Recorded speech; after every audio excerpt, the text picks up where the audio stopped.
ਸੁਥਰਾ ਪੰਜਾਬ। ਇਹ ਵੇਖੋ ਸੂਰਤ ਹਾਲ ਕੀ ਹੈਗੀ ਹੈ, ਠੀਕ ਹੈ। ਤੇ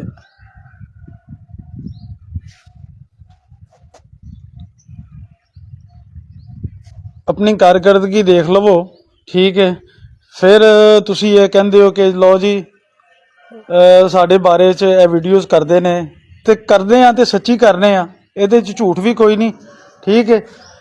ਅਗਰ ਕੋਈ ਕ੍ਰਾਈਸਿਸ ਵਿੱਚ ਆ ਗਿਆ, ਸੁਥਰਾ ਪੰਜਾਬ ਵਾਲਾ ਜਿਹੜਾ ਅਮਲਾ ਹੈ ਉਹਦੇ 'ਚ ਸੁਪਰਵਾਈਜ਼ਰ ਹਜ਼ਰਾਤ ਵੀ ਸ਼ਾਮਲ ਹੈ, ਉਹਦੇ 'ਚ ਆਪਣਾ ਵਰਕਰ ਵੀ ਸ਼ਾਮਲ ਨੇ, ਉਹਦੇ 'ਚ ਡਰਾਈਵਰ ਵੀ ਸ਼ਾਮਲ ਹੈ।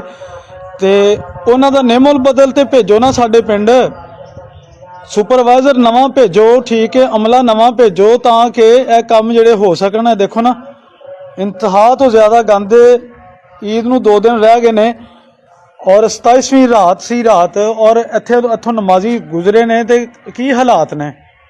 ਹਾਂ, ਮਿਹਰਬਾਨੀ ਕਰਕੇ ਇਹਦੇ 'ਤੇ ਤਵੱਜੋ ਦਿਲਾਓ, ਠੀਕ ਹੈ। ਮੈਂ ਸਈਦ ਗੁੱਜਰ, ਡੇਲੀ ਆਪਣਾ ਪੰਜਾਬ ਨਿਊਜ਼ ਦੀ ਜਾਨਬ ਤੋਂ ਤੇ ਸਾਂਝਾ ਪੰਜਾਬ ਫੇਸਬੁੱਕ ਦੀ ਜਾਨਬ ਤੋਂ ਜਨਾਬ AC ਸਾਹਿਬ, DC ਸਾਹਿਬ, ਇਸ ਕੰਮ ਵੱਲ ਜ਼ਰਾ ਤਵੱਜੋ ਦਿਲਾਓ। ਦੇਖੋ ਕਿੰਨਾ ਗੰਦ ਪਿਆ ਹੋਇਆ ਹੈ, ਇਹ ਸੈਂਟਰਲ ਏਰੀਆ ਹੈ, ਠੀਕ ਹੈ। ਮੈਂ ਕੰਪਲੇਨ ਵੀ ਕਰਨਾ ਵਾ ਤੁਹਾਡੀ, ਠੀਕ ਹੈ।